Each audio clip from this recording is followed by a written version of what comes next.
Ada jejak cahaya perak yang berkedip di mata spiritual Qi Yunxiao, yang terlihat sangat aneh. Saat berikutnya, cahaya perak melesat keluar dari mata spiritual Qi Yunxiao dan berubah menjadi tirai cahaya, menutupi sekelilingnya. Hanya Fang Lin dan Qi Yunxiao yang diselimuti tirai cahaya perak. Namun, bagi Qi Yunxiao, dunia di bawah tirai cahaya perak ini adalah miliknya. Fang Lin tampak sedikit serius, lalu melompat maju, mencoba menerobos tirai cahaya perak. Ledakan, kilatan petir menyambar dan langsung mengenai Fang Lin, membuatnya terjatuh di tempat. Jika tubuh Fang Lin tidak kuat, petir ini akan cukup untuk melukainya. Kalau saja orang itu adalah pendekar Tianyuan level 1 yang lain, mungkin dia akan langsung dipukul sampai mati di tempat. Mata spiritualku berbeda dari mata orang biasa. Mata spiritualku diberi nutrisi dan ditempa dengan kekuatan guntur dan kilat, dan dapat berubah menjadi dunia guntur. Qi Yunxiao berkata, suaranya sekeras lonceng. Titik titik titik, titik titik titik. Fang Lin berdiri di tanah, menatap tirai cahaya perak, dan tiba-tiba mata spiritualnya terbuka. Merusak, cahaya biru melonjak keluar dan berubah menjadi tangan raksasa yang dapat membuka langit, mencoba merobek tirai cahaya perak. Ledakan, guntur dan kilat terus menyambar keluar, membawa aura yang dahsyat, tak henti-hentinya membombardir tangan raksasa biru itu.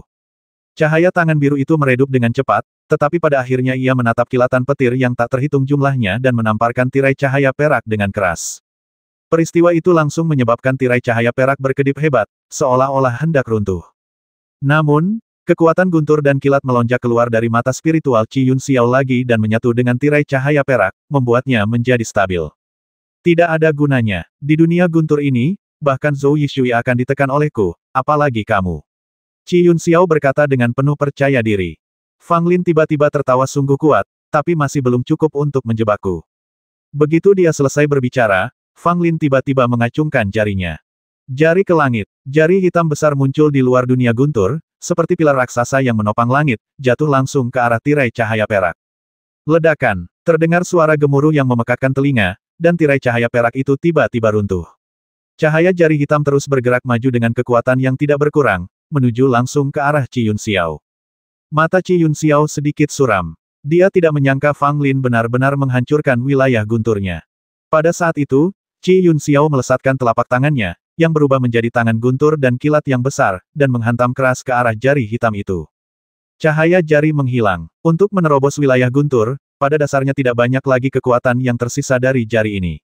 Menghadapi telapak tangan Qi Yunxiao, tentu saja itu bukan tandingannya. Namun, alam guntur telah dihancurkan oleh Fang Lin, keuntungan kecil yang baru saja diperoleh Qi Yunxiao pun lenyap sepenuhnya, wajahnya pun berubah pucat pasi. Fang Lin bergerak, dan muncul di belakang Qi Yunxiao seperti hantu. Qi Yunxiao terkejut. Dia tidak menyangka kecepatan Fang Lin begitu cepat. Petir menyambar seluruh tubuhnya, berusaha memaksa Fang Lin mundur. Meskipun guntur dan kilat itu kuat, mereka tidak dapat berbuat apa-apa kepadaku. Fang Lin tertawa terbahak-bahak, dan sambil menahan gemuruh guntur dan kilat yang cukup kuat untuk menyebabkan luka serius pada seseorang, dia meninju dada Qi Yunxiao dengan keras. Terdengar suara keras, dan Qi Yunxiao terlempar mundur dengan ekspresi tidak percaya di wajahnya. Meskipun Fang Lin berhasil, dia masih merasa bersalah. Petir yang keluar dari Qi Yunxiao juga membuat tangannya berdarah. Kali ini, keduanya menderita kekalahan, dan tak seorang pun di antara mereka dapat mengatakan bahwa mereka telah memperoleh banyak keuntungan. Hasil ini dapat diterima oleh Fang Lin, tetapi sulit diterima oleh Qi Yunxiao. Qi Yunxiao tidak dapat menerima bahwa dia bahkan tidak dapat mengalahkan orang kecil seperti Fang Lin, dan dia bahkan tidak memiliki banyak keuntungan. Ini sungguh tak terbayangkan bagi lelaki sombong sepertinya. Semua orang yang hadir tercengang dan tidak bereaksi untuk waktu yang lama, terutama orang-orang dari Sekte Shen Xiao, yang wajahnya kaku dan terlihat sangat jelek. Apakah aku benar? Fang Lin dan Qi Yunxiao sama-sama sepadan. Dia benar-benar membuat Qi Yunxiao terluka, ya dewa. Sungguh luar biasa. Apakah Fang Lin akan menentang kehendak surga? Satu obat suci saja sudah membuatnya mampu mencapai level ini. Sungguh mengerikan. Meskipun kekuatan Qi Yunxiao lebih dari ini, Fang Lin sudah cukup bangga untuk bisa melawan Qi Yunxiao sejauh ini. Kata-kata ini, ketika didengar oleh semua orang di Sekte Shen Xiao, membuat mereka sangat marah. Qi Yunxiao, murid paling unggul dari Sekte Shen Xiao, ternyata tak sanggup mengalahkan Fang Lin yang bagaikan seekor semut. Ini hanyalah lelucon besar, dan berdampak serius pada reputasi Sekte Shen Xiao dan Qi Yunxiao. Pada saat ini, orang-orang dari Sekte Shen Xiao bahkan memiliki ide untuk bergegas maju dan bergabung untuk membasmi Fang Lin di sana-sini. Mereka bahkan saling memandang, seolah-olah mereka benar-benar ingin mengambil tindakan. Saya dengar Anda seorang alkemis. Qi Yunxiao berkata dengan tatapan muram. Fang Lin mengangguk, tampak serius. Saya hanya seorang alkemis, seni bela diri hanya untuk alkimia. Mendengar ini, Qi Yunxiao hampir muntah darah karena marah. Perkataan orang ini terlalu penuh kebencian. Dia sangat kuat, tapi dia hanyalah seorang alkemis. Bagaimana prajurit seperti kami bisa bertahan hidup? Namun, Fang Lin tidak bermaksud membuat Qi Yunxiao marah. Dia memang seorang alkemis, dan dari awal hingga akhir, alkimia adalah hal terpenting baginya, bahkan lebih penting daripada seni bela diri. Hanya saja Fang Lin telah mencapai puncak dalam alkimia di kehidupan sebelumnya, jadi dalam kehidupan ini, Fang Lin berharap untuk melangkah lebih jauh dalam seni bela diri. Aku sudah mengakui bahwa kau bisa melawanku secara langsung. Aku tidak menyangka bahwa obat suci itu sangat kuat sehingga benar-benar dapat meningkatkan kekuatanmu sedemikian rupa. Jika aku tahu ini, aku akan berusaha sekuat tenaga untuk mendapatkan obat suci itu. Qi Yunxiao berkata dengan ekspresi menyesal di wajahnya. Fang Lin melengkungkan bibirnya. Alasan mengapa kekuatannya meningkat secara dramatis tidak sepenuhnya karena pengaruh bunga abadi 7 roh. Kuncinya terletak di alam tertinggi yang misterius dari lapisan ke-10 elemen bumi. Memasuki alam ini adalah alasan mengapa Fang Lin benar-benar kuat. Kalau saja dia hanya memiliki bunga abadi 7 roh dan tidak berhasil menembus level ke-10 elemen tanah, melainkan langsung menembus elemen surga, kekuatan Fang Lin pasti akan jauh lebih lemah dari sekarang. Sekte Senxiao saya ahli dalam 2 hal. Yang pertama adalah jalan guntur, yang saya yakin sudah Anda rasakan. Yang kedua adalah jalan api. Qi Yunxiao berkata, dengan aura berbeda terpancar dari seluruh tubuhnya. Semua orang di sekitarnya merasakan panas, seolah-olah berada di dalam tungku perapian. Fang Lin juga merasakan bahwa napas panas ini berasal dari tubuh Qi Yunxiao. Semua orang di Sekte Senxiao merasa gembira. Sebagai anggota Sekte Senxiao, mereka tentu paling mengetahui kekuatan Qi Yunxiao. Guntur bukan keahlian Qi Yunxiao, ia lebih ahli dalam hal api. Dengan kata lain, Qi Yunxiao tidak pernah menggunakan kekuatan aslinya untuk melawan Fang Lin. Tepat ketika Qi Yunxiao hendak mengambil tindakan nyata, tiba-tiba, suara keras terdengar dari kejauhan. Suara keras itu datang begitu tiba-tiba sehingga semua orang terkejut.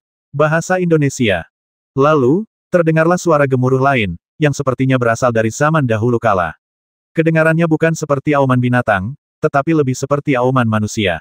Di langit barat yang jauh, ada berkas cahaya hitam yang naik ke langit. Dan samar-samar terlihat bahwa di dalam pilar-pilar cahaya hitam itu, tampak ada sosok-sosok yang terperangkap di dalamnya, terus berjuang, berusaha untuk keluar dari pilar-pilar cahaya itu, tetapi tidak berhasil. Cahaya hitam itu datang tiba-tiba dan menghilang sangat cepat. Sebelum seorang pun dapat melihatnya dengan jelas, benda itu sudah hilang. Hampir semua prajurit di luar gunung binatang melihat pemandangan ini, dan banyak dari mereka segera menuju ke arah itu untuk melihat apa yang terjadi di sana. Fang Lin dan Qi Yunxiao saling berpandangan, keduanya ingin berhenti. Bagaimana kalau kita berhenti di sini? Kata Qi Yunxiao. Meskipun dia tidak mau, akan sulit untuk menentukan pemenang dari Fang Lin dalam waktu singkat. Akan lebih baik baginya untuk pergi dan melihat apa yang terjadi di barat terlebih dahulu, mungkin dia bisa menemukan beberapa peluang. Fang Lin mengangguk. Dia punya ide yang sama. Tidak ada gunanya terus bertarung dengan Qi Yunxiao. Fang Lin juga prihatin dengan situasi di barat. Memang tidak cocok untuk meneruskan pertempuran saat ini. Pada saat itu, keduanya berhenti dan terbang ke arah barat pada saat yang bersamaan. Qi Yunxiao membentangkan sayap gunturnya dan mengepakkannya. Dalam sekejap, dia terbang jauh dengan kecepatan yang mencengangkan, meninggalkan Fang Lin dan yang lainnya di belakangnya dalam sekejap. Fang Lin tidak mau kalah dan mengikuti dari dekat menggunakan Nin Heaven Footwork, tidak tertinggal jauh. Gerak kaki 9 lapisan langit tidak hanya dilakukan di tanah. Nama gerakan tubuh ini adalah 9 langit berlapis, artinya Anda dapat melayang ke angkasa setelah melewati 9 langit. Efek yang ditimbulkan jika dilakukan di udara akan lebih baik daripada di darat. Karena tidak ada batasan, keterampilan fisik ini dapat digunakan secara maksimal. Justru karena jurus kaki surga 9 lapis itulah dia mampu menghindari kerugian besar saat bertarung dengan Qi Yunxiao. Jika bukan karena gerak kaki ini, Qi Yunxiao pasti sudah mampu membuat Fang Lin tak berdaya hanya dengan sepasang sayap gunturnya. Semua orang menuju ke barat, banyak yang menunjukkan kegembiraan di wajah mereka. Terjadi keributan besar di barat, jelas sesuatu telah terjadi. Bagi mereka, ini mungkin kesempatan, dan tidak seorang pun ingin melewatkannya. Di pinggiran Beast Mountain, hampir semua orang bergegas ke barat untuk mencari tahu apa yang sedang terjadi. 1 jam kemudian, Fang Lin dan Qi Yunxiao keduanya berhenti, dan sesosok tubuh menghalangi jalan mereka. Ini adalah seorang lelaki tua berpakaian abu-abu, dengan wajah tua dan ekspresi muram. Dia baru saja menghalangi jalan Fang Lin dan Qi Yunxiao. Tidak jauh di depan, ada gunung yang menjulang tinggi. Gunung itu bentuknya seperti tempurung kura-kura. Tidak ada rumput di sana, dan terlihat sangat tandus.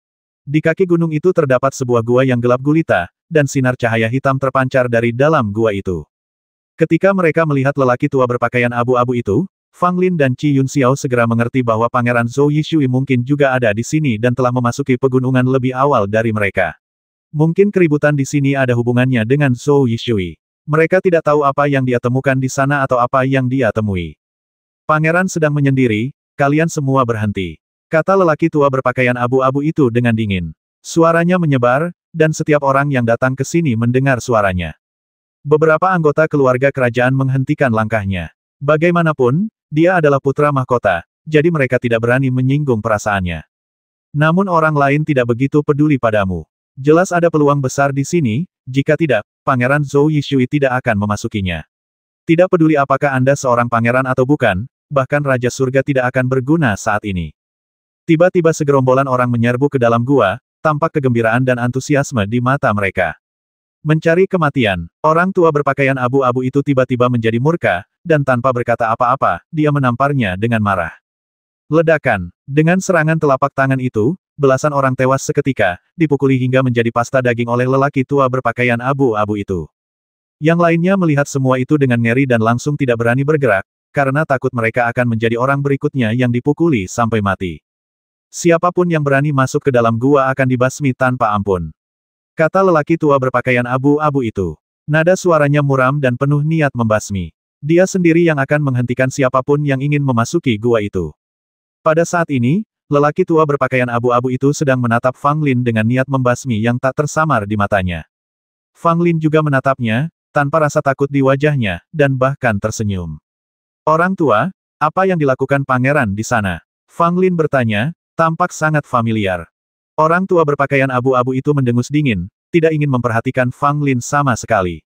Dia hanya mengulurkan tangannya dan meraih Fang Lin.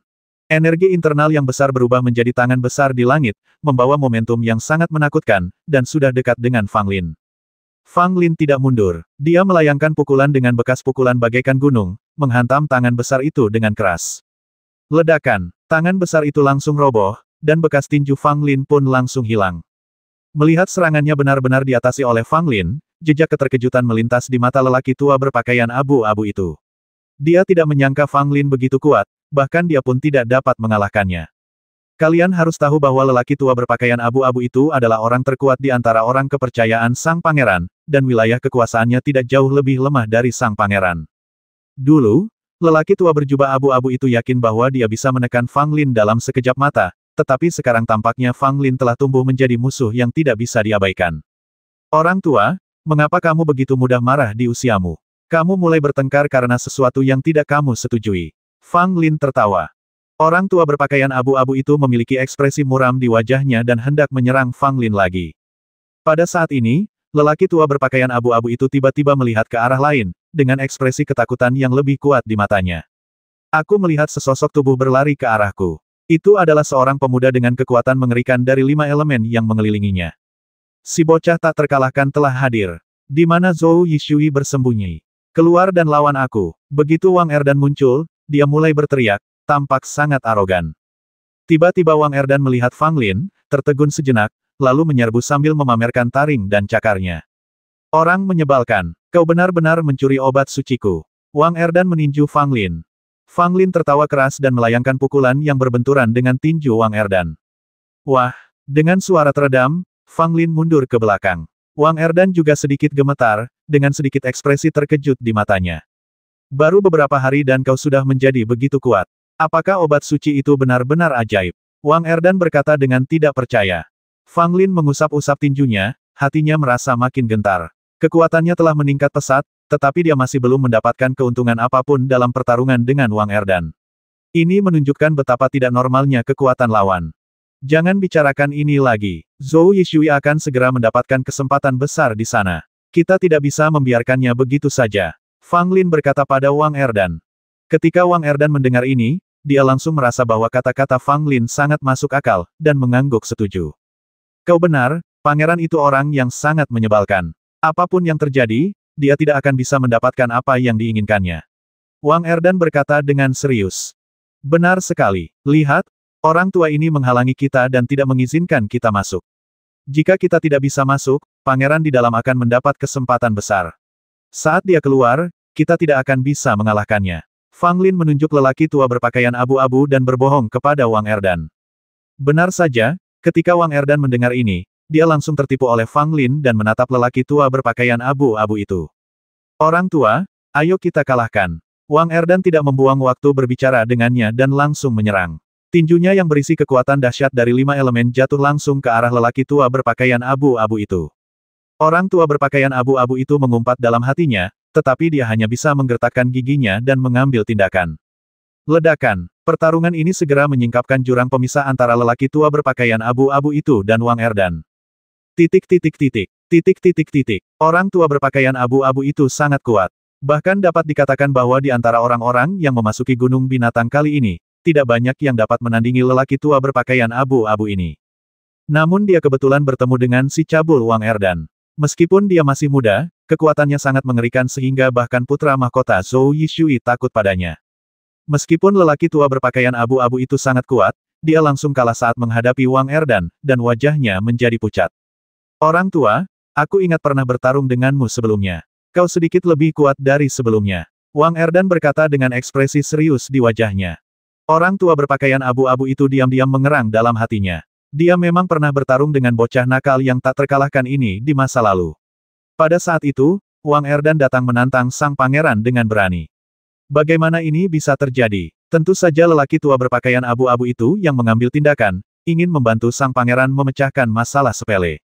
Namun tak disangka, Wang Erdan kala itu malah membuat lelaki tua berbaju abu-abu itu sangat menderita dan ia sama sekali tidak mendapat keuntungan dari Wang Erdan. Ketika Wang Erdan datang untuk menantang sang pangeran lagi, lelaki tua berpakaian abu-abu itu tahu bahwa ia bukanlah tandingan pemuda ini. Wang Erdan sudah mampu bersaing dengan sang pangeran karena kekuatannya telah tumbuh sangat menakjubkan. Sekarang, ini adalah kedua kalinya lelaki tua berpakaian abu-abu dan Wang Erdan bertarung. Awalnya ia mengira bahwa meskipun ia kalah, ia masih dapat menahan beberapa serangan dan mengulur waktu bagi sang pangeran. Tetapi sekarang tampaknya aku sama sekali bukan tandingan Wang Erdan. Jika pihak lain serius, saya khawatir saya akan langsung kalah. Qi Yun Xiao, bagaimana kalau kita bergabung untuk menekan orang tua ini dan merampas harta sang pangeran? Fang Lin melirik Qi Yun Xiao yang tidak jauh dan berbicara. Qi Yun Xiao tampak sedikit tersentuh saat mendengar ini, namun dia begitu bangga hingga dia hanya mendengus dan tidak mengatakan apapun. Fang Lin mengerutkan bibirnya apakah akan melakukannya atau tidak, itu hanya satu kata. Jika kita bertiga bekerja sama, Zhou Yishui pasti akan ditekan oleh kita. Mendengar hal itu, lelaki tua berpakaian abu-abu itu langsung marah dan mengutuk Fang Lin karena telah berlaku hina dan tidak tahu malu. Mata Qi Yun Xiao berkedip dan dia mengangguk, menunjukkan persetujuannya. Hahaha, kita singkirkan dulu benda tua ini. Fang Lin tertawa dan menyerang pelayan tua berbaju abu-abu itu. Qi Yun Xiao juga tidak diam. Ia ikut beraksi, ingin segera berhadapan dengan lelaki tua itu. Pelayan tua berpakaian abu-abu itu sangat marah sehingga dia melarikan diri ke dalam gua tanpa ragu-ragu. Dia tidak bodoh. Berurusan dengan Wang Erdan sendirian sudah cukup sulit. Tambahkan Fang Lin dan Qi Yun Xiao ke dalam campuran, dan dia pasti bukan tandingan mereka bahkan jika dia memiliki 3 kepala dan 6 lengan. Kamu mau pergi kemana? Ketiganya segera mengejar ke dalam gua, namun sebuah tinju emas yang bersiul ke arah mereka sedang mendekat.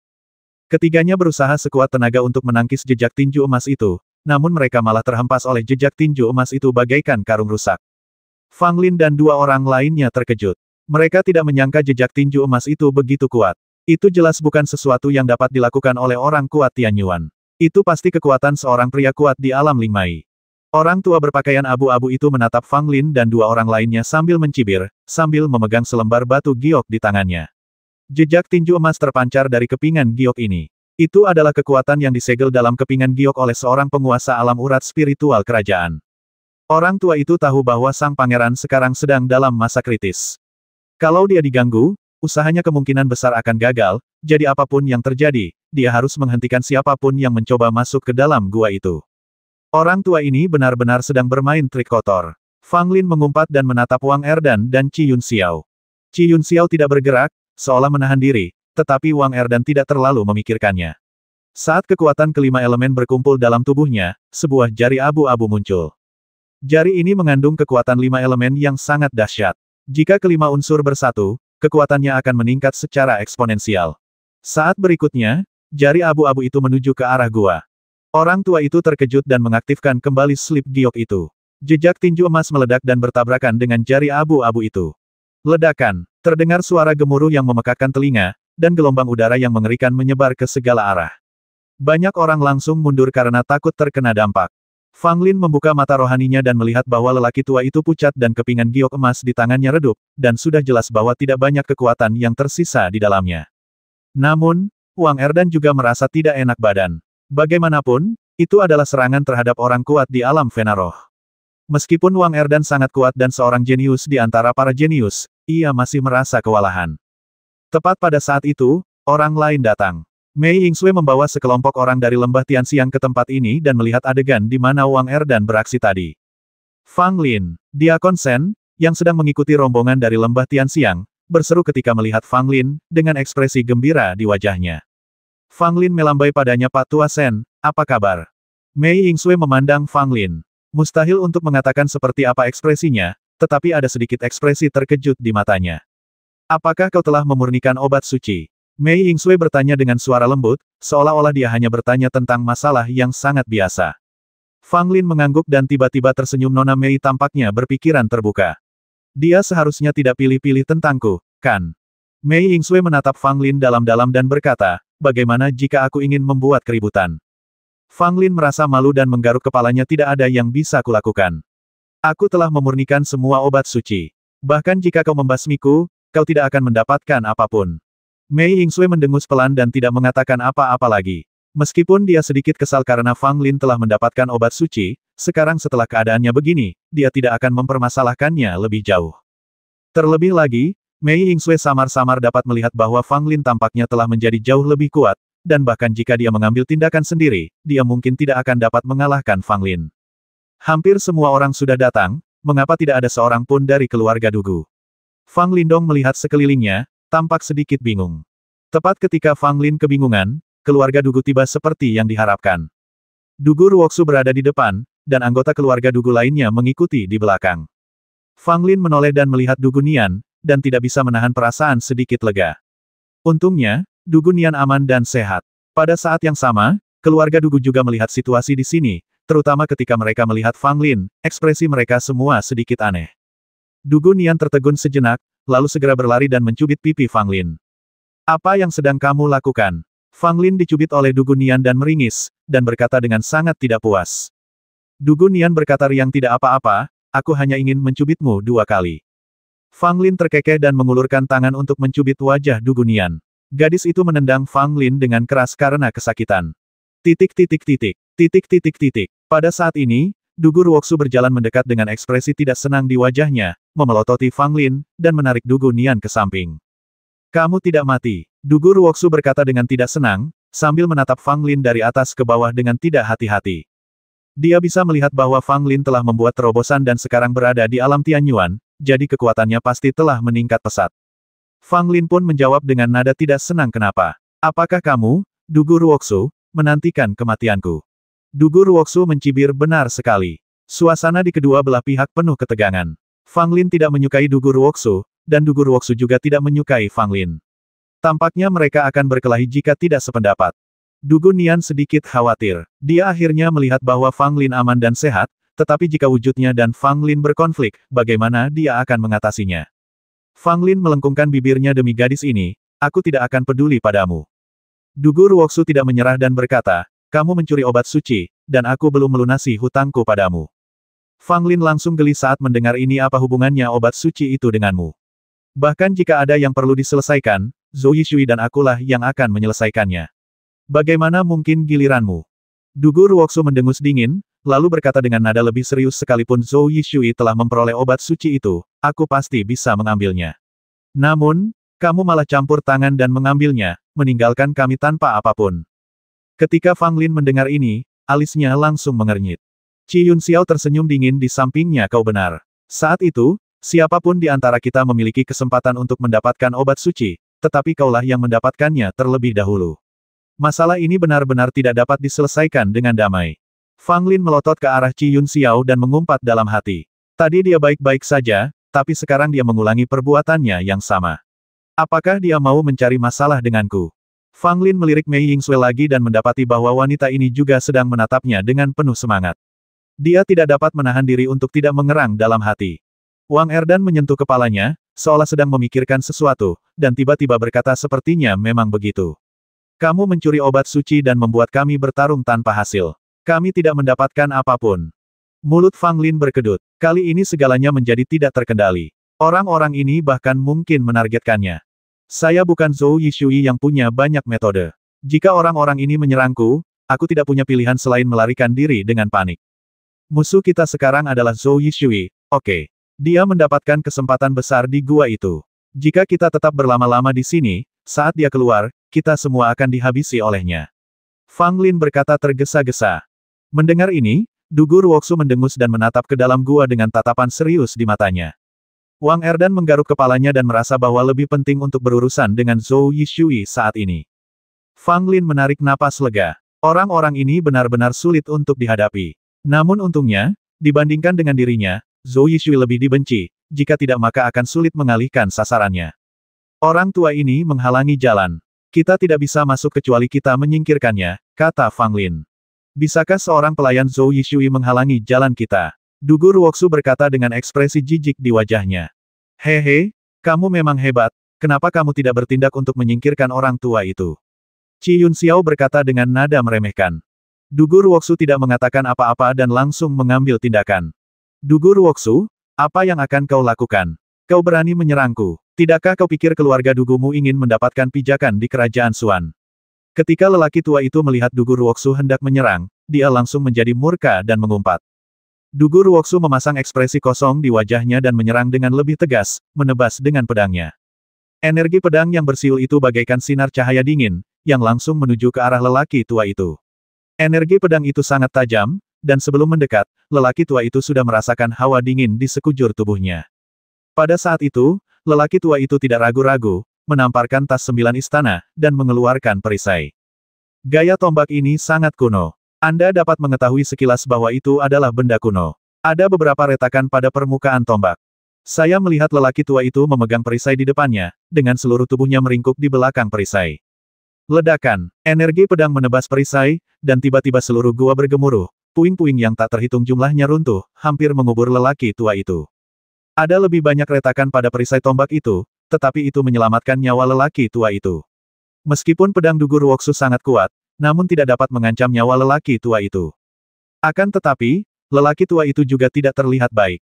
Meskipun energi pedang tidak mengenainya secara langsung, aura yang menyebar membuat seluruh tubuhnya berdarah, dan dia tampak sangat menderita. Dugu Ruoksu, keluarga Dugumu akan terlibat karena ini. Orang tua itu meraung, darah mengalir dari mulutnya, tatapan matanya sangat suram. Dugu Ruoksu tidak peduli sama sekali dan mengayunkan pedangnya lagi. Kali ini, lelaki tua itu tidak berani tinggal lebih lama lagi dan langsung bersembunyi lebih dalam ke dalam gua. Dugu Ruoksu menyimpan pedangnya tepat waktu dan mengambil kembali energi pedang untuk menghindari runtuhnya gua sepenuhnya. Mereka saling memandang dan kemudian bergegas memasuki gua. Begitu masuk ke dalam, saya merasakan hembusan napas aneh yang berasal dari dalam gua. Merasakan nafas ini, beberapa orang mengerutkan kening. Zhou Yishui sedang membuat terobosan, kata Mei Yingsui. Hentikan dia, Qi Yun Xiao berkata, tubuhnya dipenuhi petir, dan dialah orang pertama yang menyerbu masuk. Beberapa orang tidak berani menunda dan mengikuti dengan saksama. Meskipun mereka semua adalah master, mereka tetap harus waspada di tempat yang aneh dan janggal seperti itu. Gua itu tidak besar, tetapi cukup untuk beberapa orang berjalan berdampingan. Semakin dalam Anda menyelaminya, semakin Anda dapat merasakan sifat luar biasa tempat ini. Gulungan. Tiba-tiba terdengarlah teriakan keras, wajah semua orang berubah, dan terlihat hembusan angin kencang datang dari dalam gua. Beberapa orang tertiup ke sana kemari karena angin kencang. Mereka tidak dapat menjaga keseimbangan dan hampir terlempar keluar gua. Mei Yingsui bergerak, dan payung mematikan itu terbang keluar, berputar di depannya. Kekuatan angin kencang itu tiba-tiba melemah drastis, dan semua orang mampu menjaga tubuh mereka tetap stabil dan tidak terpengaruh oleh angin kencang itu. Tempat ini aneh, sepertinya ada semacam tabu. Kita harus lebih berhati-hati, kata Mei Yingsui, lalu dia memimpin, membuka jalan dengan payung kematian. Di luar gua, Du Guonian dan pelayan Shen tidak masuk ke dalam. Mereka berdiri bersama dengan orang-orang dari keluarga Dugu dan lembah Tianxiang. Ketika mereka melihat angin kencang tiba-tiba bertiup dari dalam gua, mereka tidak dapat menahan diri untuk tidak mengungkapkan sedikit kekhawatiran. Jangan khawatir, dengan kemampuan mereka, mereka seharusnya bisa melindungi diri mereka sendiri lebih dari cukup. Diakon Shen melihat kekhawatiran di wajah Du Guonian dan berbicara untuk menghiburnya. Du Guonian mengangguk. Meskipun dia tahu bahwa orang-orang yang masuk itu sangat kuat dan seharusnya tidak ada masalah dengan Fang Lin bepergian bersama mereka, dia tetap tidak bisa tidak khawatir. Jika mereka bisa masuk, kita juga bisa masuk. Benar sekali, semua orang bisa mendapatkan kesempatan itu, dan kita harus mencobanya. Maju, berjuang untuk kesempatan itu. Para pendekar yang datang dari segala penjuru itu pun ragu-ragu lagi dan lagi. Akhirnya mereka tidak dapat menahan lagi dan menyerbu ke dalam gua sambil berteriak-teriak. Satu atau dua orang mungkin tidak berani, tetapi karena kekuatan jumlah, mereka menjadi lebih berani dan bergegas masuk ke dalam gua. Namun tak lama kemudian, angin kencang kembali datang dari dalam gua dan meniup banyak orang keluar dari gua. Angin ini salah. Mengapa kulit dan dagingku robek? Tidak, keluar sekarang. Ah, kakiku terpotong oleh angin. Teriakan panik dan jeritan terus terdengar. Angin kencang yang ada di dalam gua itu bukanlah angin biasa, melainkan angin kencang yang dahsyat yang mampu membelah emas dan batu giok. Jika tubuh prajurit tidak cukup kuat, dia tidak akan mampu bergerak maju di gua ini kecuali dia memiliki harta untuk melindunginya. Tetapi pada kenyataannya, hanya sedikit yang memiliki harta untuk melindungi diri mereka sendiri. Setelah merasakan dahsyatnya angin kencang, sebagian besar prajurit melarikan diri dari gua. Namun, beberapa orang masuk terlalu dalam dan tidak dapat melarikan diri. Mereka tertiup angin kencang, tubuh mereka hancur berkeping-keping, dan mereka meninggal dengan cara yang sangat menyedihkan. Ini bukan hanya satu atau dua contoh. Angin kencang di gua ini sangatlah aneh. Kadang-kadang sangat lemah dan hanya dapat melukai kulit dan daging, namun kadang-kadang sangat kuat dan bahkan tubuh seorang prajurit Tianyuan tidak dapat menahannya. Dan karena terlalu banyaknya orang, mereka semua berdesakan di dalam gua yang sempit itu. Orang-orang yang ada di depan ingin mundur, dan orang-orang yang ada di belakang ingin masuk. Akibatnya, lalu lintas menjadi sangat padat sehingga mereka tidak dapat melarikan diri. Adapun mereka yang membawa harta karun, meskipun mereka mampu menahan angin kencang, mereka juga menjadi sangat berhati-hati, takut akan menghadapi bahaya lain. Mei Yingsui dan kelompoknya telah maju ke kedalaman, dengan payung kematian di depan mereka, menghalangi hembusan angin kencang. Payung mematikan itu terlihat rapuh, tetapi sebenarnya ia merupakan harta karun yang sangat langka. Dibuat oleh ahli payung paling hebat dari generasi sebelumnya di lembah Tianxiang. Senjata ini tahan terhadap air dan api dan lebih kuat dari senjata sihir biasa. Terlebih lagi, ada lingkaran sihir yang terukir di payung kematian, yang diaktifkan oleh Mei Yingsui pada saat ini, membuat kekuatan pertahanan payung kematian menjadi lebih menakjubkan. Dengan bantuan payung kematian inilah kelompok itu dapat masuk jauh ke dalam gua dengan lancar. Semakin dalam mereka masuk, semakin kuat badai yang bertiup, tetapi gua itu juga semakin melebar. Sebelum mereka menyadarinya, mereka telah tiba di sebuah gua kares, dan segala sesuatu di depan mereka tiba-tiba menjadi jelas. Di dalam gua itu berdiri sebuah pilar batu, dan di atas pilar itu ada sesosok tubuh yang duduk bersila. Itu adalah Pangeran Zhou Yishui. Pada saat ini, Zhou Yishui sedang duduk bersila, dengan pusaran hitam di belakangnya muncul dan menghilang dari waktu ke waktu. Orang dapat melihat bahwa ada sesuatu yang terus-menerus memasuki tubuh Zhou Yishui dari pusaran hitam. Zhou Yishui tampak sangat aneh, dengan beberapa garis hitam aneh di wajahnya, dan auranya sangat berbeda dari sebelumnya.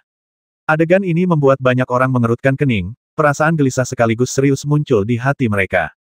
Penampilan Zhou Yishui sungguh aneh, terutama garis-garis hitam di wajahnya, yang tampak salah dari sudut pandang manapun. Di bawah pilar batu, ada juga beberapa sosok yang duduk bersila, mereka adalah beberapa orang kepercayaan Zhou Yishui. Pelayan tua berpakaian abu-abu itu penuh luka, tetapi dia sudah sangat pulih sekarang. Su Wang dan pria parubaya yang sebelumnya dihancurkan Fang Lin, keduanya ada di sini untuk melindungi Zhou Yishui.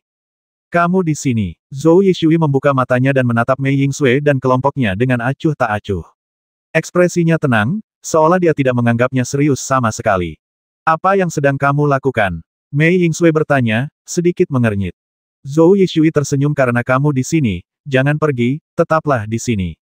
Setelah berkata demikian, Zhou Yishui tiba-tiba bergerak, dan suatu kekuatan tak terlihat menyelubunginya. Tiba-tiba, Tubuh beberapa orang bergetar, dan mereka semua merasakan tekanan luar biasa, seolah-olah ada gunung yang menekan mereka. Meskipun semua orang sangat kuat, tekanan yang dilepaskan oleh Zhou Yishui pada saat ini sangat mengerikan. Bagaimana mungkin? Beberapa orang menunjukkan ekspresi terkejut di mata mereka. Su Wang dan dua orang lainnya mencibir ketika mendengar lelaki tua berjubah abu-abu itu mencibir, kalian adalah satu-satunya yang ingin melawan pangeran. Kalian benar-benar melebih-lebihkan kemampuan kalian. Brengsek, beberapa orang mengumpat dalam hati. Wang Erdan adalah orang pertama yang meledak. Kekuatan kelima elemen menyebar dan dia melesatkannya dengan telapak tangan. Masing-masing jarinya mewakili satu dari 5 elemen. Zhou Yishui hanya melambaikan tangannya dengan ringan, dan angin hitam muncul, dengan mudah menghancurkan telapak tangan Wang Erdan. Wang Erdan tiba-tiba bingung. Dia telah bertarung dengan Zhou Yishui lebih dari sekali atau dua kali dan sangat memahami kekuatan kedua belah pihak. Namun, kekuatan Zhou Yishui di depannya agak sulit dibayangkan. Itu seperti orang yang sepenuhnya berbeda. Anak nakal yang katanya tak terkalahkan itu hanyalah sebuah lelucon di mata pangeran ini. Zhou Yishui menggelengkan kepalanya sedikit, menyerang lagi, dan menunjuk dengan satu jari. Angin hitam yang menakutkan berkumpul bersama dan berubah menjadi cahaya hitam seperti jari, menuju langsung ke arah Wang Erdan. Wang Erdan meraung, tidak menunjukkan kelemahan, dan meninju dengan keras. Ledakan, pukulan Wang Erdan sangat kuat. Jika kekuatan kelima elemen berkumpul bersama, maka ia dapat menghancurkan prajurit manapun yang memiliki level yang sama hingga berkeping-keping. Tapi jari Zhou Yishui bahkan lebih mengerikan. Tanpa suara, pukulan itu menembus Wang Erdan dan mengenai Wang Erdan secara langsung. Wajah Wang Erdan tiba-tiba berubah, dia terjatuh, dan darah mengalir dari sudut mulutnya. Hal ini membuat semua orang merasa makin tertekan. Zhou Yishui memang menjadi lebih kuat, dan tidak hanya sedikit lebih kuat. Bahkan Wang Erdan, yang dulu mampu bersaing dengan Zhou Yishui, kini bukan lagi lawannya. Hari ini kalian semua akan ditekan olehku, dan semua yang kalian miliki akan menjadi milikku. Zhou Yishui berkata, dan ketika dia mengangkat tangannya, sebuah jejak telapak tangan besar jatuh. Engah, beberapa orang nampaknya terkena pukulan keras, dan mereka semua menyemburkan darah, dengan ekspresi ngeri. Fang Lin mendongak dan memperhatikan pusaran hitam di belakang Zhou Yishui. Ia tidak menghilang dan terus-menerus menuangkan sesuatu ke tubuh Zhou Yishui. Ada yang aneh. Pusaran hitam itu mungkin kuncinya. Fang Lin berkata kepada beberapa orang. Pada saat ini, sepotong tulang tangan hitam pekat terlihat menyembul keluar dari pusaran hitam. Tulang tangan hitam pekat ini, seolah-olah muncul dari 9 netherworld, diletakkan langsung di bahu Zhou Yishui. Zhou Yishui tidak bereaksi apa-apa, seolah-olah dia tidak menyadari apapun.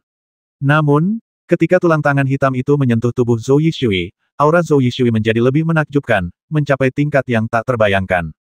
Ada yang salah. Ayo serang bersama dan serang tulang tangan hitam itu. Mei Yingxue berteriak pelan, dan bunga plum melayang keluar dari payung kematian di tangannya, mengembun menjadi pedang bunga plum dan langsung menuju ke tulang tangan hitam. Qi Yun Xiao melayangkan pukulan, kilat dan api menyatu, membawa aura dahsyat, dan sasarannya juga adalah tulang tangan hitam. Dugu Ruoksu mengayunkan pedangnya, dan energi pedang itu begitu kuat sehingga seolah-olah udara pun membeku. Wang Erdan meraung dan melancarkan serangan telapak tangannya. Saat cahaya 5 elemen mengalir, telapak tangannya seperti gunung kecil, menekan langsung ke arah Zhou Yishui. Fang Lin tentu saja tidak menganggur. Dia mengarahkan jarinya ke langit dan cahaya jari yang besar jatuh dari atas. Beberapa orang semuanya mengambil tindakan, semuanya bergegas menuju Zhou Yishui dan tulang tangan hitam. Titik. Jika Zhou Yishui yang biasa, menghadapi serangan mengerikan seperti itu, dia pasti akan mundur dan tidak berani menghadapinya secara langsung. Tetapi sekarang, bahkan menghadapi serangan gabungan dari beberapa master, Zhou Yishui tetap tenang. Mata spiritual Zhou Yishui terbuka pelan, dan cahaya hitam menyebar, berubah menjadi tangan hitam yang mengerikan.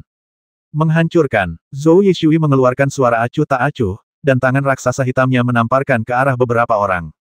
Ledakan, serangan orang banyak itu berbenturan hebat dengan tangan raksasa hitam legam itu, dan seketika gelombang hawa dahsyat menjalar kemana-mana, membuat seisi goa bergemuruh.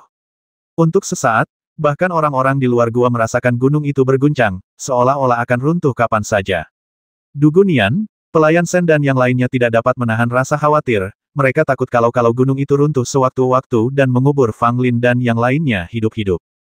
Di dalam gua, Mei Yingxue dan yang lainnya mundur satu demi satu, wajah mereka pucat dan biru, tampak sangat jelek. Namun, Zhou Yishui tetap tenang dan kalem, tampak tidak terluka, sama sekali tidak terluka oleh serangan gabungan beberapa orang. Apakah ini yang terbaik yang kamu punya? Zhou Yishui berkata sambil tersenyum, matanya penuh penghinaan. Beberapa orang terdiam. Zhou Yishui terlalu kuat pada saat itu, begitu kuatnya hingga tidak dapat dipercaya, membuat mereka merasa tidak berdaya. Keberadaan tulang tangan hitam tampaknya telah memberikan Zhou Yishui kekuatan yang bukan miliknya. Kekuatan ini sangat dahsyat, dan membuat kekuatan Zhou Yishui terus meningkat. Saat ini, Zhou Yishui belum sepenuhnya memperoleh kekuatan ini. Saat dia menyerap kekuatan ini sepenuhnya, seberapa mengerikankah kekuatannya? Sulit dipercaya. Zhou Yishui memejamkan matanya, tampak sangat menikmati momen hebat ini. Orang-orang di depannya biasanya adalah lawan-lawannya yang kuat, dan masing-masing dari mereka sangat sulit dihadapi.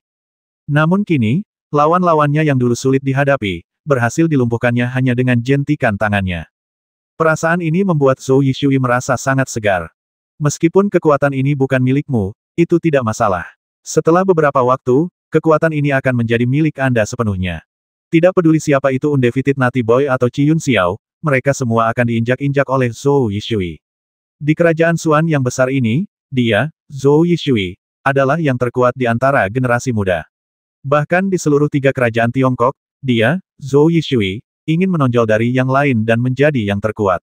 Aku tahu kalian semua punya cara yang belum kalian gunakan, tapi sayangnya, meskipun kalian menggunakannya, kalian tidak akan bisa mengalahkanku. Zhou Yishui memandang semua orang dan tersenyum menghina.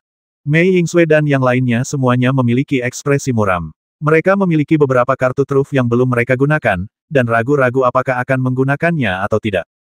Kamu terlalu sombong. Fang Lin berkata tiba-tiba. Mendengar ini, Zhou Yishui menatap Fang Lin, dan tekanan tak terlihat terpancar dari matanya dan menimpa Fang Lin. Fang Lin mengerang. Meskipun dia merasa sangat tidak nyaman, dia tidak menyerah. Jika kau mencoba mencuri obat suciku, kau akan menjadi orang pertama yang mati. Zhou Yishui berkata dengan acuh tak acuh, dan hendak membasmi Fang Lin. Tiba-tiba, cahaya pedang muncul dari tas istana 9 Fang Lin dan langsung menuju ke arah Zhou Yishui. Zhou Yishui mengerutkan kening dan mengulurkan tangannya untuk meraih pedang berdarah itu. Saat berikutnya, ekspresi Zhou Yishui berubah drastis, karena tulang tangan hitam di bahunya tiba-tiba menyusut ke dalam pusaran air. Tulang tangan hitam itu sebenarnya takut.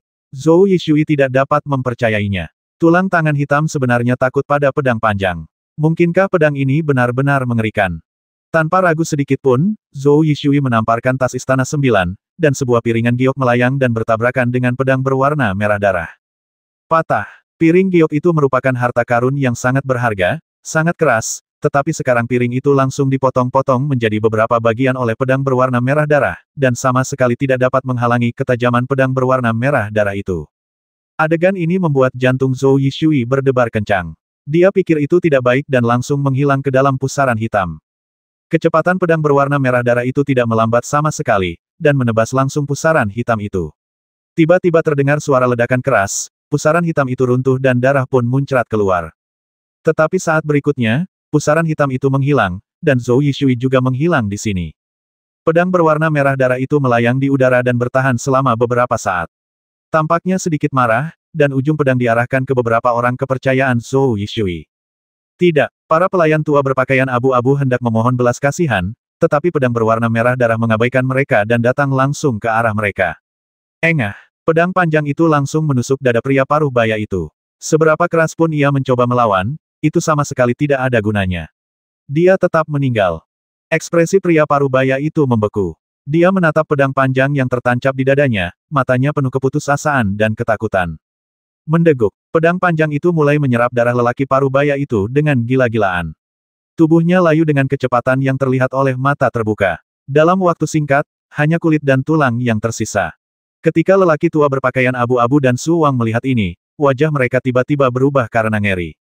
Pria tua berpakaian abu-abu itu segera menghancurkan sepotong batu giok, meraih Su Wang, dan menghilang di tempat bersama-sama. Pria paruh baya itu jatuh ke tanah, sudah mati, dan tampak kurus kering, seperti mumi. Setelah pedang berwarna darah itu menyerap cukup banyak energi, pedang itu langsung kembali ke tas istana 9 milik Fang Lin, mengabaikan Fang Lin sepenuhnya. Perubahan berkelanjutan ini membuat semua orang tidak mungkin bereaksi. Pada saat mereka bereaksi, Zhou Yishui sudah ketakutan. Mei Yingxue dan yang lainnya semua menatap Fang Lin dengan mata aneh, tanpa sadar menampakkan rasa takut. Lagi pula, mereka telah melihat kekuatan pedang merah darah itu dengan mata kepala mereka sendiri. Bahkan tulang-tulang tangan hitam yang aneh itu pun ketakutan dan melarikan diri. Dapat dilihat bahwa pedang ini benar-benar mengerikan. Pada saat itu, pilar batu itu runtuh dengan suara keras, dan seluruh gua bergemuruh, jelas bahwa gua itu tidak dapat bertahan lagi. Gua ini akan runtuh, kata Mei Yingsui. Semua orang saling memandang, dan Dugu Ruoksu bertanya, maju atau mundur. Tak seorang pun menjawab. Saat berikutnya, beberapa orang, termasuk Fang Lin, hampir bersamaan menuju gua tempat lelaki tua berpakaian abu-abu dan Su Wang melarikan diri. Tepat setelah beberapa orang memasuki gua itu runtuh dengan suara keras. Puing-puing besar dari atas jatuh dan mengubur tempat itu seluruhnya. Namun, kerun dewa itu tidak memengaruhi lorong gua batu tempat beberapa orang berada. Tampaknya ada susunan ajaib di sini, yang membuat lorong gua batu itu sangat stabil. Meskipun ada suara gemuruh di gua di belakang mereka, tempat ini tidak terpengaruh sama sekali. Beberapa orang mengikuti lorong itu semakin dalam dan melihat banyak kerangka yang patah di sepanjang jalan. Mereka tampaknya adalah para pejuang dari zaman kuno. Semakin dalam Anda masuk, semakin kuat aura setan yang datang dari depan, seolah-olah ada setan besar yang mengintai di depan. Di tengah perjalanan, beberapa orang berhenti dan mengerutkan kening. Titik. Tidak ada jalan di depan. Ada tembok batu di depan mereka, dan mereka tidak dapat melewatinya sama sekali. Mereka tidak melihat jalan bercabang lainnya di sepanjang jalan. Ini agak aneh. Orang tua berpakaian abu-abu dan Su Wang serta yang lainnya juga memasuki lorong ini, tetapi mereka tidak terlihat di sepanjang jalan. Bagaimana mereka bisa meninggalkan tempat ini dengan cara seperti ini? Ada yang aneh. Beberapa orang merasa ada yang aneh dengan lorong ini, bahkan bertanya-tanya, apakah kedua lelaki tua berbaju abu-abu itu sengaja membawa mereka ke lorong ini. Mei Yingsui berdiri di depan, menatap dinding batu, alisnya sedikit mengernyit, memperlihatkan sedikit ekspresi merenung. Bagaimana? Dugu Ruoksu menatapnya dan bertanya. Mei Yingsui lahir di lembah Tianxiang, dan pengetahuan di lembah Tianxiang cukup beragam. Mei Yingsui sendiri juga memahami jalannya susunan sihir, dan pada saat ini dia sedang mengamati apakah ada susunan sihir di sini. Fang Lin membuka mata rohaninya, ingin menggunakannya untuk melihat semua ilusi, tetapi dia tidak dapat melihat apapun. Dinding batu itu memang hanya dinding batu biasa. Dengan kata lain, jalur itu berakhir di sini dan terhalang. Mungkinkah mereka berdua menggunakan sesuatu seperti jimat pemecah langit untuk meninggalkan tempat ini? Fang Lin mengerutkan kening dan berkata, kemungkinan ini memang ada, tetapi masih ada beberapa keraguan. Kalau seseorang benar-benar ingin melarikan diri, ia tinggal menggunakan jimat pemecah langit yang ada di dalam gua. Kenapa dia harus memasuki lorong ini terlebih dahulu, baru menggunakan jimat pemecah langit? Bukankah ini membuang-buang waktu? Terlebih lagi, Zhou Yishui memasuki pusaran hitam dan tidak ada seorang pun yang tahu kemana dia pergi. Kemungkinan besar dia masih bersembunyi di pegunungan. Mei Yingsui mengamati dinding batu itu cukup lama sebelum berkata, tidak ada lingkaran sihir di sini, tetapi ada beberapa teknik yang pintar. Trik yang pintar, kecuali Fang Lin, Wang Erdan dan dua orang lainnya semuanya bingung. Mereka fokus pada seni bela diri dan tidak mengalihkan perhatiannya untuk mempelajari hal lain. Mereka juga tidak tahu apa seni pintar yang disebutkan Mei Yingsui.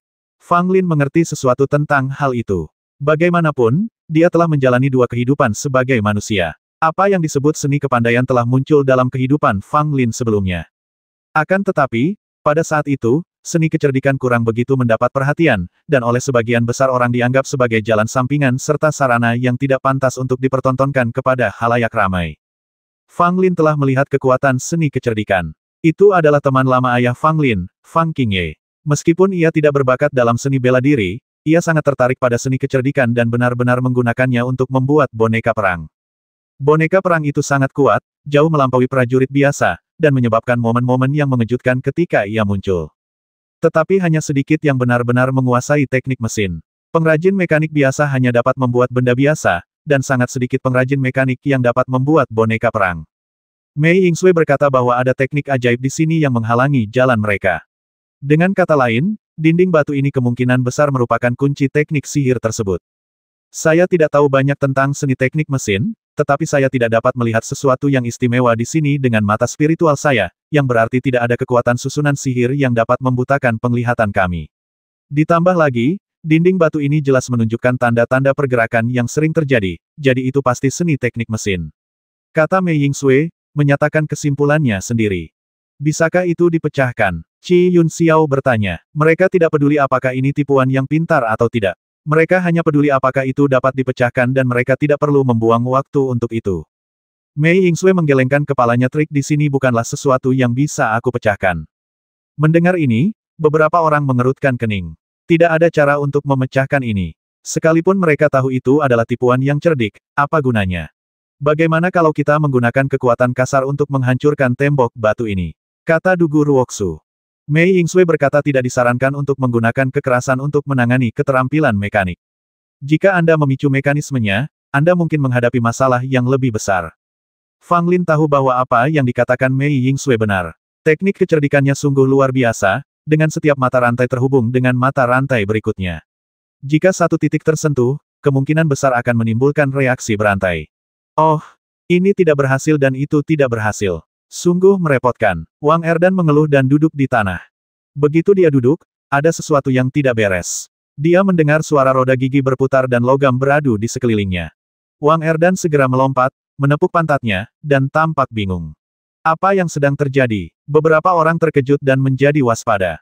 Mei Yingsui berkata dengan ekspresi agak tidak senang. Tidak bagus, mungkin mekanismenya telah dipicu, sesuatu mungkin terjadi, kita harus bersiap jika terjadi kecelakaan. Mendengar ini, Wang Erdan merasa malu dan menggaruk kepalanya. Saya baru saja duduk di tanah, tetapi saya tidak menyangka akan memicu mekanismenya. Pada saat ini, tak seorang pun punya pikiran untuk mengkhawatirkan hal-hal ini. Seni kecerdikan telah diaktifkan dan tidak seorang pun tahu apa yang akan terjadi selanjutnya. Tiba-tiba, tanah di bawah kaki semua orang amblas, dan sebelum seorang pun bisa bereaksi, tanah itu lenyap. Beberapa orang ingin menyeimbangkan tubuh mereka di udara, tetapi tiba-tiba, beberapa cakar terbang berwarna perak yang terbuat dari logam tiba-tiba terbang dari bawah, mencengkeram pergelangan kaki beberapa orang dan menarik mereka ke bawah.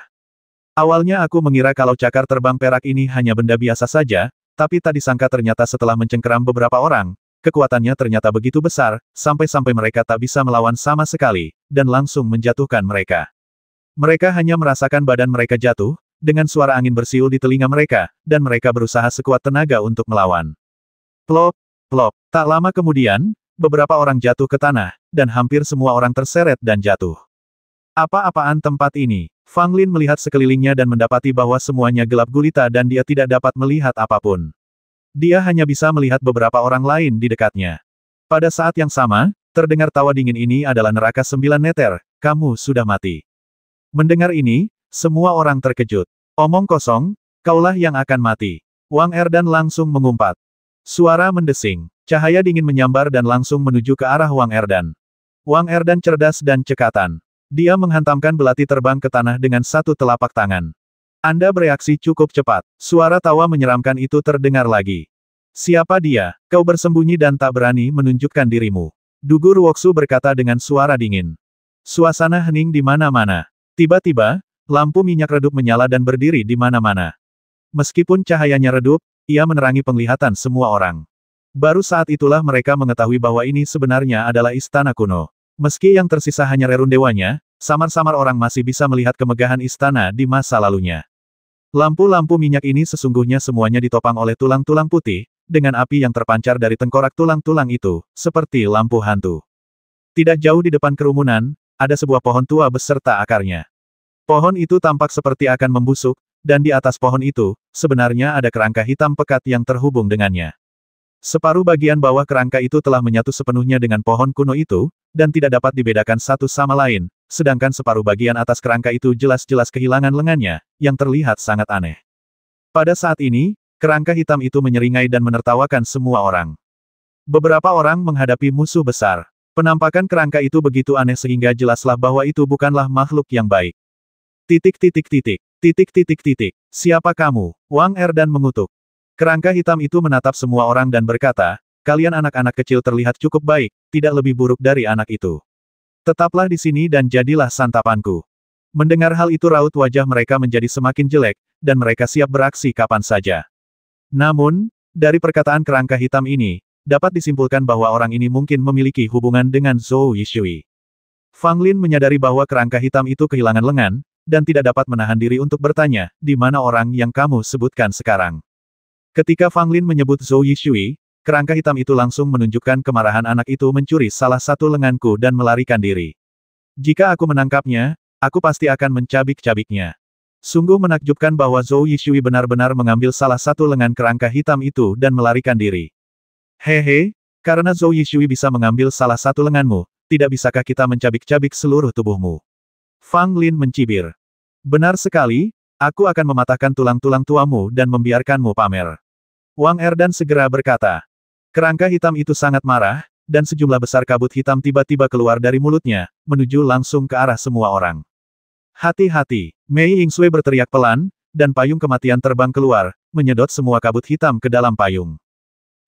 Senjata ajaib yang diciptakan dengan menggabungkan seni kecerdikan dengan seni pembentukan. Kerangka hitam itu memperlihatkan sedikit keterkejutan saat melihat payung kematian milik Mei Yingsui, dan menatapnya sejenak, tampak sangat tertarik dengan payung kematian tersebut. Saat payung kematian berputar, bunga plum pun bermekaran, dan masing-masing bunga dipenuhi api. Pergi, Mei Yingsui melambaikan tangan gioknya, dan bunga plum yang menyala terbang menuju kerangka hitam itu. Itu hanya hal sepele, kerangka hitam itu tertawa dan meraung. Semua bunga plum roboh dan tidak dapat mendekati kerangka hitam itu. Adegan ini membuat wajah Mei Yingsui sedikit berubah. Orang tua, terima pukulanku. Wang Erdan bergerak, kekuatan kelima elemen memadat menjadi cetakan tinju, dengan tenaga dalam yang luar biasa, menghantamkannya dengan keras ke arah kerangka hitam itu. Tidak buruk, tidak buruk. Kerangka hitam itu mencibir, dan tanpa membuat gerakan apapun, sebuah cabang tiba-tiba menjulur keluar dari pohon kuno tempat dia berakar, dan secara langsung mengalahkan bekas tinju yang dilemparkan oleh Wang Erdan. Apa? Wang Erdan terkejut. Cabang-cabang pohon kuno itu jelas terlihat rapuh dan hampir membusuk, tetapi dia tidak menyangka mereka begitu kuat. Dugur Woksu dan Qi Yun Xiao menyerang pada saat yang sama. Cahaya perak terpancar dari pedang di tangan Dugur Woksu, dan semburan udara dingin tiba-tiba naik. Seekor naga biru muncul dari air. Cahaya pedang yang tak berujung itu berubah menjadi naga perak yang menyilaukan, dan dengan hawa dingin yang menggigit, ia melesat langsung ke arah pohon kuno. Qi Yun Xiao mengarahkan jarinya, dan kekuatan guntur dan kilat menyatu dengan api, berubah menjadi jari guntur dan api raksasa, yang jatuh ke arah kerangka hitam dengan aura agung. Si kerangka hitam tertawa dan merentangkan dua dahan. Yang satu menghancurkan energi pedang Dugur Woksu, dan yang lainnya menghalangi jari guntur dan api Qi Yun Xiao. Hanya ini yang kau punya. Tunjukkan saja sepuasnya, kalau tidak kau tidak akan punya kesempatan. Kerangka hitam itu mencibir, matanya penuh penghinaan. Hati banyak orang hancur. Kerangka hitam ini begitu kuat sehingga bahkan membuat mereka merasa lebih berat dari Zhou Yishui sebelumnya. Lagi pula, Zhou Yishui menjadi begitu kuat hanya dengan mendapatkan lengan dari kerangka hitam itu, dan kerangka hitam yang mereka hadapi sekarang jelas jauh lebih kuat daripada lengan itu saja. Fang Lin bergerak, dan kekuatan Zenyu gajah putih dikerahkan. Bayangan gajah putih besar muncul, mengaum, dan melangkah menuju kerangka hitam. Si kerangka hitam menunjukkan rasa jijik di wajahnya, lalu mengayunkan dahan pohon yang busuk, dan mengenai langsung hantu gajah putih itu. Tiba-tiba hantu gajah putih itu roboh, tak mampu lagi menahan hantaman dahan pohon. Fang Lin mengernyit pelan, menjentikkan jarinya, lalu sebuah jari meluncur turun dari langit. Wah, itu masih hanya sepotong dahan, namun dengan satu gerakan sederhana, ia mematahkan jari Fang Lin yang berada di langit. Hahaha, apakah kamu sudah selesai menggunakan semua skillmu? Sekarang giliranku. Kerangka hitam itu tertawa, dan tiba-tiba tekanan luar biasa turun. Tekanan itu sangat menakutkan, bagaikan dewa yang marah. Beberapa orang gemetar, menyemburkan darah, dan terlempar mundur satu persatu. Brengsek, Wang Erdan meraung dan menamparkan tas 9 istana. Dia sebenarnya mengenakan satu set baju zirah. Dengan auranya yang meningkat, dia menahan tekanan mengerikan dan bergegas ke kerangka hitam itu lagi. Wang Erdan melancarkan pukulan dengan kekuatan luar biasa. Kekuatan 5 elemen berubah menjadi tanda kuno di tinjunya. Kali ini kerangka hitam itu tidak menertawakannya lagi. Sebaliknya, ia mengayunkan lengannya yang tersisa dan memblokir pukulan Wang Erdan. Engah, Wang Erdan kembali menyemburkan darah, dan seluruh tubuhnya terlempar mundur tak berdaya bagaikan layang-layang yang talinya putus. Kerangka hitam itu pun tidak merasa sehat. Sebuah retakan muncul di tulang tangannya dan wajahnya penuh kemarahan. Kalian berani menyakitiku. Kalian semua akan mati. Kerangka hitam itu marah, dan cabang-cabang pohon kuno terbang keluar dan mengikat tubuh semua orang. Selain itu, duri kayu menusuk tubuh beberapa orang dan mulai menyerap saripati daging dan darah mereka. Fang Lin tidak terkecuali. Sekalipun ia berusaha sekuat tenaga melawan, ia tetap terjebak di dahan-dahan itu. Saat duri menusuk tubuhnya, dia tahu ada sesuatu yang salah. Kalian, gunakan semua jurus yang kalian punya, kalau tidak, tamatlah riwayat kita. Fang Lin berteriak pada Qi Yun Xiao dan yang lainnya, wajahnya penuh kecemasan. Beberapa orang saling memandang, lalu semua memandang Fang Lin. Di mana pedangmu? Wang Erdan bertanya dengan curiga. Fang Lin mengumpat dalam hati. Dia juga ingin memanggil pedang merah darah, tetapi orang ini tidak menjawab dan tampak terlalu malas untuk memperhatikannya. Jangan bicara omong kosong. Pedangku tidak bisa digunakan sembarangan. Kalau bisa digunakan, aku pasti sudah menggunakannya sejak lama. Fang Lin berkata dengan tidak senang. Dia sudah bisa merasakan duri kayu itu menyerap saripati daging dan darahnya. Qi Yunxiao adalah yang pertama menyerang. Aku melihat sebuah manik ungu terbang keluar dari tas 9 istana miliknya, dan tiba-tiba ribuan kilatan petir muncul, dengan kekuatan yang mengerikan. Itu sebenarnya adalah Thunder Soul Orb. Kerangka hitam itu memperlihatkan ekspresi terkejut, dengan hasrat dan keserakahan di matanya. Qi Yunxiao mengorbankan Thunder Soul Orb, dan kekuatan guntur dan kilat yang mengerikan itu lebih dari 10 kali lebih kuat dari kekuatan Qi Yunxiao sendiri. Cabang-cabang yang mengikat beberapa orang tiba-tiba hancur oleh kekuatan guntur dan kilat, sehingga semua orang dapat lolos dari bahaya dan mendapatkan kembali kebebasan mereka. Ini belum berakhir. Tiba-tiba, sebuah tangan petir raksasa terentang dari Thunder Soul Orb dan menekan ke arah kerangka hitam itu dengan kekuatan guntur. Si kerangka hitam akhirnya tidak berani bersikap sombong kali ini. Thunder Soul Orb sangatlah kuat. Itu adalah harta paling berharga di antara guntur dan memiliki kekuatan yang sangat mendominasi. Kerangka hitam itu memasukkan satu tangannya ke dalam pohon kuno, lalu menghunus pedang busuk. Berdengung, kerangka hitam itu mengayunkan pedang, dan tiba-tiba pedang itu mengeluarkan aura yang mengerikan dan menebas dengan ganas bola jiwa guntur. Terdengar ledakan keras, guntur dan kilat yang mengerikan serta energi pedang saling terkait, dan semua orang langsung terhempas oleh gelombang udara yang besar. Thunder Soul Orb terbang kembali, cahayanya agak redup, namun masih utuh, meski telah menghabiskan banyak daya. Melihat lagi pedang busuk itu, kini telah patah menjadi dua bagian dan hancur total. Mata kerangka hitam itu dipenuhi dengan kesedihan. Meskipun pedang itu sudah sangat busuk dan diambang kehancuran, ia masih bisa digunakan untuk sementara waktu jika dirawat dengan baik. Namun tak disangka, benda itu hancur total setelah berbenturan dengan Thunder Soul Orb. Kau telah menghancurkan pedangku, jadi gunakan hartamu untuk menebusnya. Kerangka hitam itu murka dan mengulurkan tangannya untuk merebut Thunder Soul Orb. Melihat situasinya tidak baik, Qi Yunxiao segera memasukkan Thunder Soul Orb ke sakunya. Pada saat ini, Mei Yingsui juga memainkan kartu trufnya. Sebuah lampu kuno berwarna putih bersih muncul, seperti bunga teratai yang sedang mekar, dengan nyala api putih yang bergoyang di dalamnya. Begitu lampu kuno berwarna putih bersih ini muncul, api putih pun berkobar keluar. Tidak bagus. Kerangka hitam itu terkejut dan segera menarik lengannya, tetapi masih sedikit terlambat dan ternoda oleh api putih. Tiba-tiba, api putih membakar tulang-tulang tangan yang gelap seperti belatung di tulang tarsal, dan warna hitam dan putih tampak dapat dibedakan dengan jelas. Kerangka hitam itu tiba-tiba menunjukkan ekspresi kesakitan. Nyala api itu sungguh luar biasa. Bahkan tubuhnya yang lebih keras dari besi hitam berusia ribuan tahun pun tak kuasa menahan teriknya api putih. Pada saat itu, kerangka hitam itu memuntahkan asap hitam dari mulutnya, mencoba memadamkan api di tangannya. Pada saat yang sama, cahaya terang muncul dari lampu kuno berwarna putih bersih, menyinari kerangka hitam itu. Ah! Kerangka hitam itu tiba-tiba merasakan sakit hebat di sekujur tubuhnya. Sinar cahaya ini membawa kekuatan yang sangat istimewa, yang tampaknya memiliki efek penghambatan besar padanya, seolah-olah tubuhnya akan meleleh di bawah cahaya ini. Pohon kuno itu bergetar seolah hendak bangkit dari tanah, dan kerangka hitam yang telah menyatu dengan pohon kuno itu meraung terus-menerus. Saat berikutnya, kerangka hitam itu tiba-tiba menyusut ke dalam pohon kuno. Dengan cara ini, cahaya lampu kuno berwarna putih bersih tidak dapat menyinari kerangka berwarna hitam. Pohon kuno itu tiba-tiba bergerak, dan dahan pohon yang besar itu berdesing dan menjatuhkan lampu kuno yang berwarna putih bersih itu. Api putih itu jatuh dan menyentuh pohon kuno itu, namun anehnya pohon itu tidak terbakar. Mei Yingsui mengerutkan kening. Menurut akal sehat, api memiliki efek penghambatan yang besar terhadap pepohonan, tetapi pohon kuno ini sebenarnya mengabaikan api putih dan tidak berpengaruh sama sekali padanya. Fang Lin menatap pohon kuno itu cukup lama, dan akhirnya berkata ini adalah pohon abadi. Pohon ini melampaui 5 elemen dan tidak dapat dirusak oleh air atau api. Mendengar ini, beberapa orang diam-diam terkejut. Ternyata ini adalah pohon abadi yang terkenal. Pohon abadi merupakan anomali di antara pepohonan. Ia dapat bertahan hidup tanpa tanah dan dapat berakar di mana saja, bahkan dalam api yang berkobar, dan terus tumbuh. Terlebih lagi, pohon ini memiliki umur yang sangat panjang dan dapat hidup selama puluhan ribu tahun tanpa membusuk. Pohon abadi di depannya jelas telah hidup lama dan mulai membusuk, tetapi mungkin juga kerangka hitam itu telah menyatu dengannya, menyerap vitalitas pohon abadi, menyebabkannya mendekati kematian. Tetapi meski begitu, pohon abadi itu sendiri sangat kuat dan mustahil untuk melukainya dengan cara biasa. Kerangka hitam itu menyatu dengannya, dan dapat dikatakan bahwa itu tidak dapat dibedakan dari pohon abadi. Dengan menggunakan tubuh pohon abadi untuk melawan musuh, ia tidak perlu takut dengan lampu kuno putih bersih milik Mei Yingsui. Mundur. Melihat pohon abadi itu berlari ke arah mereka, semua orang segera mundur untuk menghindari konfrontasi langsung dengan pohon abadi itu.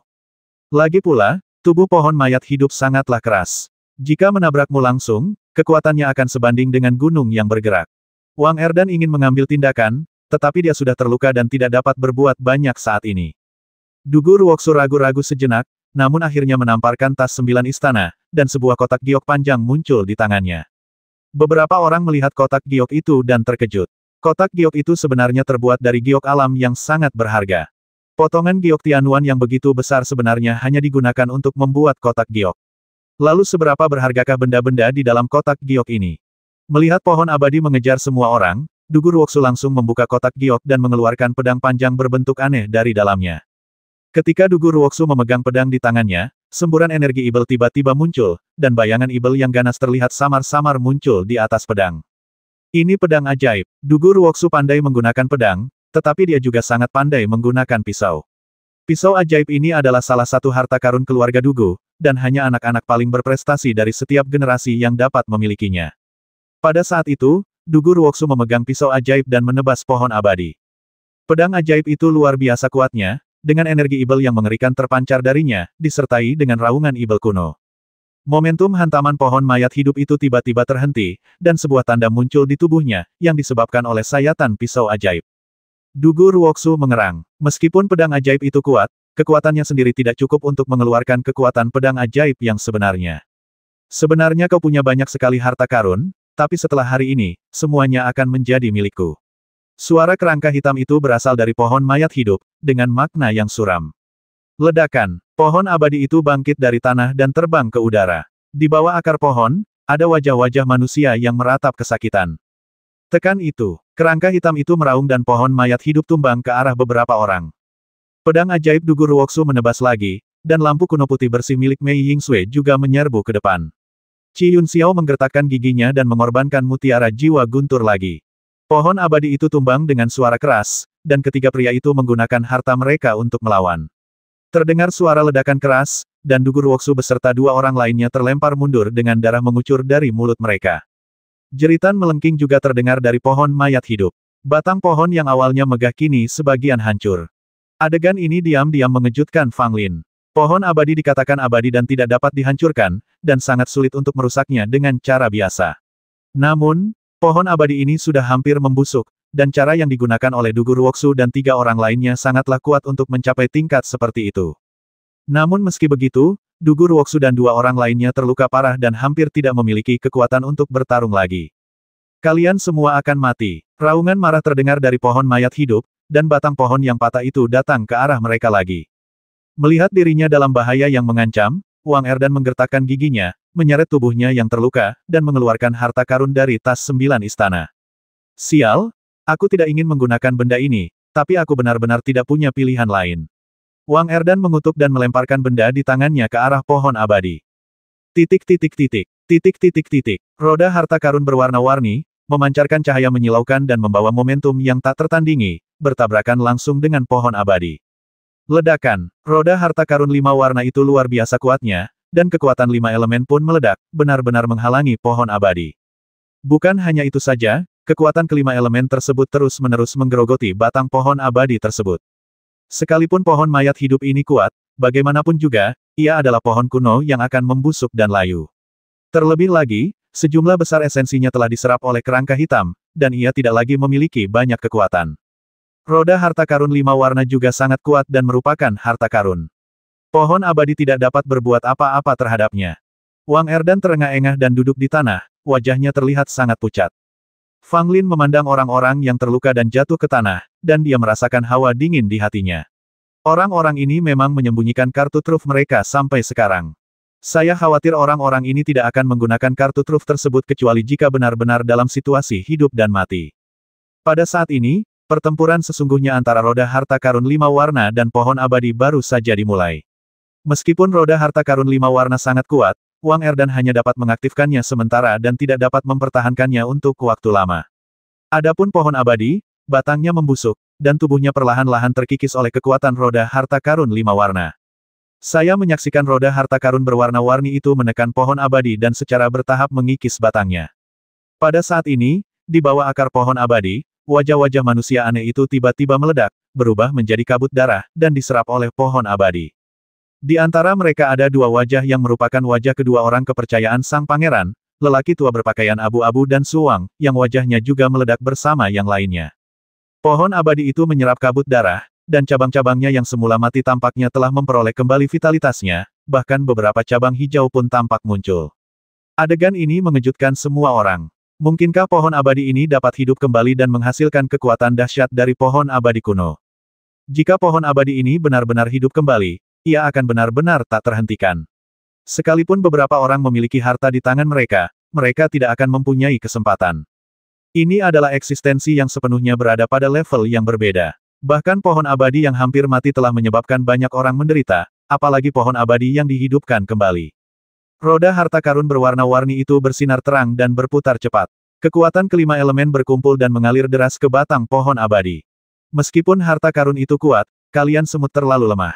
Semua harta karun ini milikku. Suara kerangka hitam itu terdengar, dengan sedikit kebanggaan. Ledakan, pohon abadi menekannya dengan panik, dan roda harta karun berwarna-warni itu bergetar hebat. Cahayanya menjadi agak redup, dan tampaknya ia tidak dapat menahannya. Wang Erdan menggertakkan giginya dan membuka mata rohaninya, hanya untuk melihat cermin perunggu terbang keluar dari mata rohaninya. Cermin perunggu itu melayang ke atas, permukaan cermin diarahkan ke pohon abadi, dan seberkas cahaya ilahi bersinar keluar. Pohon abadi segera terpengaruh, dan jejak vitalitas yang akhirnya muncul tampaknya menghilang. Roda harta karun 5 warna memanfaatkan kesempatan ini untuk melancarkan serangan lain, menghantam pohon abadi dan melemparkannya mundur. Pada saat ini, sesosok tubuh besar tiba-tiba melompat keluar dari tempat pohon abadi itu berakar sebelumnya, dan tanpa berkata apa-apa, dia langsung meninju Wang Erdan. Aduh, Wang Erdan segera menghindar, tetapi sosok tinggi itu terus mengejarnya dan menyerangnya dengan panik. Ketika mereka melihat lebih dekat, mereka semua terkesiap, menyadari bahwa itu sebenarnya boneka perang. Seluruh tubuhnya terbuat dari tembaga dan besi, dan tubuhnya besar. Meski terlihat kaku, dia sebenarnya sangat fleksibel. Wang Erdan terluka dan mengaktifkan dua harta karun pada saat yang sama. Dia sudah berada di ujung kekuatannya. Sekarang dia diserang dengan ganas oleh boneka perang. Situasinya tiba-tiba menjadi sangat kritis. Fang Lin mengambil tindakan, memegang tombak emas dan menghalangi boneka perang. Aku akan berurusan dengan orang ini. Fang Lin berkata, meredakan krisis Wang Erdan. Wang Erdan mengangguk, memfokuskan seluruh perhatiannya pada dua harta karun itu, dan menemui jalan buntu dengan pohon abadi. Meskipun boneka perang ini fleksibel, levelnya jelas tidak sebagus boneka perang tingkat tinggi. Setelah Fang Lin bertarung dengannya beberapa saat, dia berhasil menjatuhkan salah satu lengannya. Namun, keuntungan terbesar dari boneka perang adalah ia tidak memiliki kehidupan. Ia hanyalah boneka yang bergantung pada belas kasihan orang lain. Sekalipun lengannya hilang, ia tidak akan merasakan sakit sama sekali. Tepat ketika Fang Lin hendak menghancurkan boneka perang ini, 4 boneka perang lainnya tiba-tiba melompat keluar dari segala arah.